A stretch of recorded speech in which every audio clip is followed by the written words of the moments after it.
किताब का जो शीर्षक है वो है जुलाई की एक रात। और जो शीर्षक है दरअसल वो लिया गया है इसकी एक कहानी से। कुल मिला के इस संग्रह में 15 कहानियाँ हैं और मतलब पेंगुइन से आ रहा है ये संग्रह। और इसमें बहुत इम्पोर्टेंट एक कहानी है जिसका शीर्षक है डायरी जुलाई की एक रात। तो उस कहानी पे मिले अब तक के रिस्पॉन्सेज इतने खूबसूरत थे और लोगों के, दोस्तों के और क्रिटिक्स के भी। तो मुझे लगा कि इस कहानी को लीडिंग कहानी बनाया जाना चाहिए या प्रोमिनेंटली इस कहानी को रीडर्स के सामने रखा जाना चाहिए। तो उसकी जो ऑथेंटिसिटी थी और उसकी जो जेन्युइननेस थी, दैट मेड मी टू कि मैं इसको एक टाइटल बनाऊं इस कहानी संग्रह का।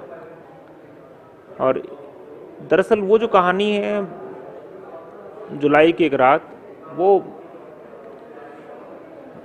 दरअसल एक प्रेम कहानी के बाद का एपिसोड है। दरअसल एक लव अफेयर के टूटने के बाद एक पुरुष की ट्रॉमा की और तकलीफ़ की एक रात है दरअसल बेसिकली वो। और वो उसी में वहीं से शुरू होती है और सुबह तक वो ख़त्म होती है। केवल एक डायरी की शक्ल में लिखा गया है कि रात कैसे शुरू होती है और रात कैसे ख़त्म होती है और किस तरह से वो एक मानसिक तौर पे संतरास से गुजरता है। तो वो केवल एक कहानी है जुलाई की एक रात और उसी को हमने उठाया है, उसी को हमने लिया है। पर ये तय बात है कि उसमें 15 कहानियाँ हैं, थोड़ी वर्सेटाइल हैं।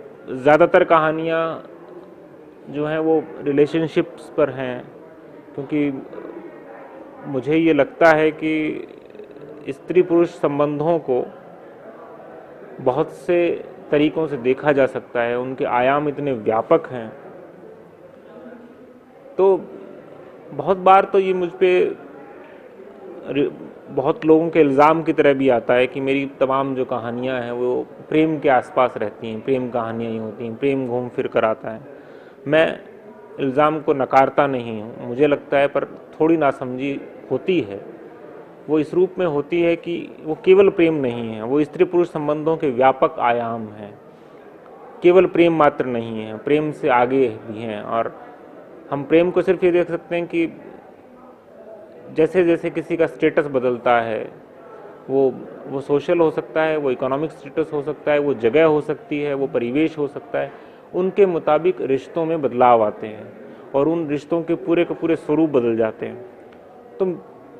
तो प्रोमिनेंटली जिसे कहना चाहिए कि प्रायः जो मेरी कहानियाँ जब रिश्तों के इर्द गिर्द रहती हैं, वो अलग अलग महानगरों में या छोटे कस्बों में बेस्ड रहती हैं, उनका लोकेल जो है वो उसी लिहाज से होता है। तो उनमें उन हर कहानी में नया डायमेंशन खोजने की मैं चेष्टा करता हूँ कि हाँ, कुछ नया निकल के आए, कुछ नया निकल के आए। क्योंकि हर रिलेशनशिप दुनिया में इंडिविजुअल है, हम उसका सामान्यीकरण कतई नहीं कर सकते। बहुत दिक्कत ये होती है कि मान लिया जाता है कि सारे दुनिया के प्रेम संबंध बेसिकली हमारे रागात्मक संबंधों से जुड़े हुए हैं, कि दुनिया में प्रेम एक ही चीज़ है। स्त्री और पुरुष जुड़े, वो किसी भी उम्र के हों, किसी भी क्लास के हों, आपस में जुड़े, उनमें प्रेम का एक संबंध पैदा हुआ। बहुत सिंपल है, या तो वो शादी की तरफ बढ़ेगा या नहीं बढ़ेगा या ब्रेकअप हो जाएगा। पर इतना ये सिंप्लीफाइड है नहीं, मुझे लगता है कि इससे ज़्यादा है। क्योंकि उस संबंध की उत्तरजीविता कि वो कितना लंबा चलेगा और उस संबंध में कितनी गहराई है और उस संबंध में अलग अलग खुशबुएं कितनी हैं, प्रेम की, खुशी की, दर्द की, सहनशीलता की, लड़ाई की, हर चीज़ की खुशबू कितनी है, वो खुशबुएं मिलके तय करती हैं कि वो रिश्ता अपने आप में कितना यूनिक है। तो ये केंद्रीय विषय मैं मान सकता हूँ। नहीं, उसमें मुझे ये लगता है कि एक तो ये बात अलग अलग स्तरीकरण की है कि जब हम देखते हैं कि रिश्ता जुड़ना, उसका कंटिन्यू होना, वो उस क्लास पे डिपेंड करता है। हर क्लास में उसका रूप अलग तरीके से बनता है। अब आप देखिएगा कि लोअर मिडिल क्लास में एक अलग तरह से रिश्ता जो शुरू होके आगे बढ़ेगा और मिडिल क्लास में एक अलग तरह से बढ़ेगा, पहली बात। दूसरा ये चीज़ है कि अगर उसमें किसी भी तरह से बदलाव आता है, शहर बदला, एक जगह बदली, स्कूल या कॉलेज लाइफ का प्रेम है, उसके बाद वो प्रोफेशनल लाइफ में आए, किसी जॉब में आए, तब वो रिश्ता एक नया आकार ले लेता है, वो नई शेप लेता है। जबकि हम ये सोचते हैं कि यार वो रिश्ता, अगर वही दो लोग हैं, वही दो लोग एक रिश्ते को कंटिन्यू कर रहे हैं, पर दरअसल उनकी बाकी जो जीवन स्थितियां हैं वो उनके रिलेशनशिप को भी उतनी प्रभावित करती हैं। उदाहरण के तौर पे एक मेरी कहानी है, ये भी समय है, वो इस संग्रह में भी शामिल है, कि आर्थिक मंदी के बाद एक प्रेम संबंध में किस तरह से बदलाव आए। कि एक लड़की की आकांक्षा है कि उसका जो बॉयफ्रेंड है वो एक अमेरिकन कंपनी में भारत में काम करता है, और जब जब जब इकॉनमी बहुत ग्रो कर रही है, और उसका बॉस उसे ऑफर करता है कि he will be sent to America, उसी अमेरिकन कंपनी में उसे प्रमोट करके भेज दिया जाएगा। मंदी आती है तो दिक्कत ये होती है कि नौकरी भी जाने की स्थिति में आ जाती है। तो उस कंडीशन में उन दोनों के रिलेशनशिप में क्या प्रॉब्लम शुरू हो जाती हैं, एक दूसरे पे अविश्वास शुरू हो जाता है, एक दूसरे का फ्रस्ट्रेशन है वो आना शुरू हो जाता है। तो वो एक स्वरूप बदलता है, वो एक दूसरा लेवल है। एक ही कॉलेज लाइफ में प्रेम है, या उसके बाद एक स्ट्रगल के दिनों का प्रेम है, या एक व्यक्ति जॉब में आ गया तो रिलेशनशिप कैसी है, दोनों जॉब में आ गए तो कैसी दिक्कत है, एक हाउसवाइफ है तो क्या दिक्कत है, और हस्बैंड जो है वो वर्किंग है, या वाइस वर्सा हम किसी रूप में देखेंगे कि कोई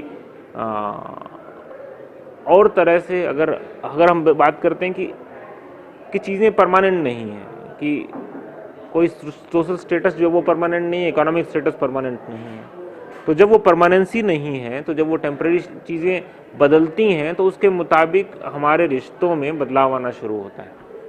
हाँ, मतलब एक जिस तरह से मैंने बताया कि कहानियों में, मेरी कहानियों में जिस तरह से मैंने जो बताया कि ये शीर्षक वाली जो कहानी है, जुलाई की एक रात, केवल एक रात का एपिसोड है, टाइम केवल और केवल 12 घंटे, मुश्किल से 12 घंटे हैं। पर और इसके अलावा कुछ कहानियाँ ऐसी हैं जो टाइम के स्पैन में बहुत लंबा समय लेती हैं।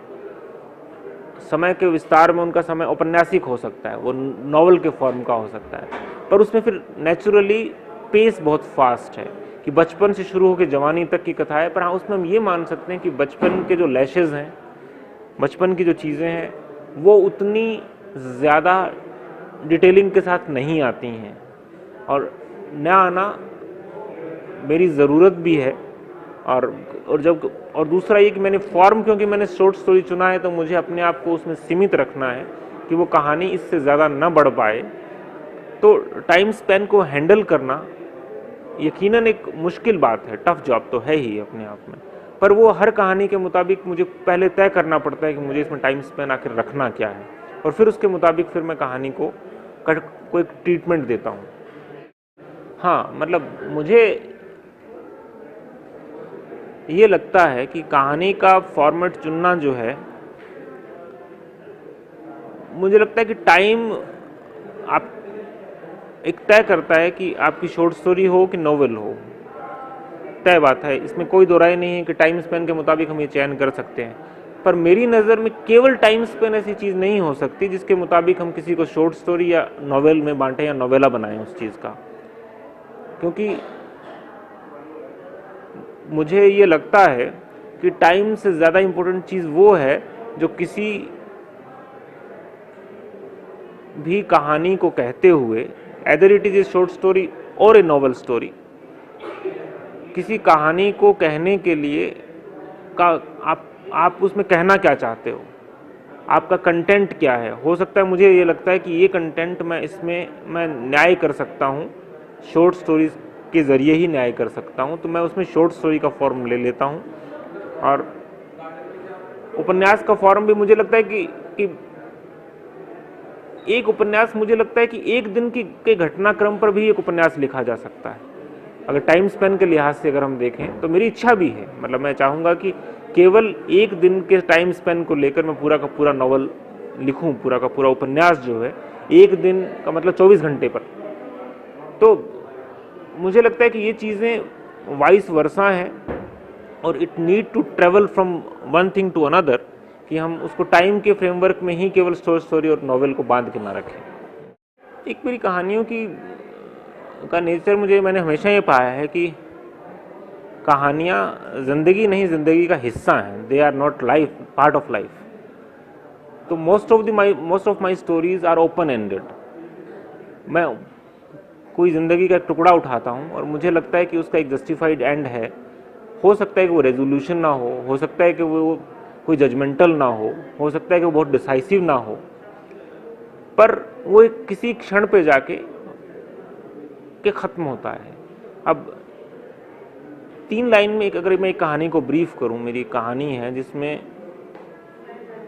एक लड़की एक लड़का और लड़की प्रेम में हैं, दोनों बहुत एक दूसरे को टूट के चाहते हैं, they are committed to each other, they are committed for marriage even, और वो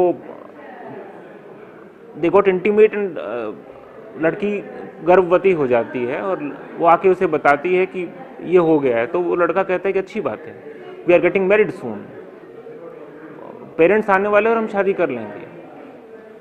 तो पर वहाँ पे वो लड़की ये फैसला करती है कि नहीं, मुझे ये शादी नहीं करनी है, इस रिग्रेट के तौर पे कि प्री मैरिटल अफेयर की वजह से मुझे शादी करनी पड़ी। तो प्री मैरिटल अफेयर की वजह से शादी करनी पड़ी, तो I won't choose to get married, और इस रिग्रेट के आधार पर मैं ज़िंदगी भर का रिलेशन नहीं कर सकती हूँ, जबकि मैं इनिशियली मानती थी कि प्री मैरिटल सेक्स नहीं होना चाहिए, ये मेरा बिलीफ था।